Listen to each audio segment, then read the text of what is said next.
Welcome to Samba Samba. Enjoy the video. You start by cleaning and priming. This matters because paint sticks and details read better. Once cleaned, assemble and glue with thin joints, pin heavy parts if needed. Prime with a black or dark gray aerosol to preserve recessed shadows and reduce coats. Make sure to shake the can and apply thin, even passes. One light coat prevents detail loss.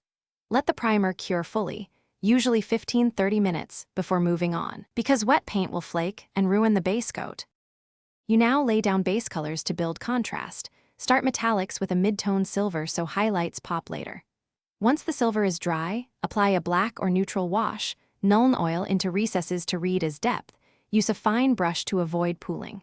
For robes or cloth, block 2 thin coats rather than 1 thick coat so edges remain crisp. Make sure each layer is dry before the next, otherwise you'll lift paint and create unwanted streaks. You finish by bringing out edges and energy effects. Carefully edge highlight metal with a brighter silver to suggest light catching corners.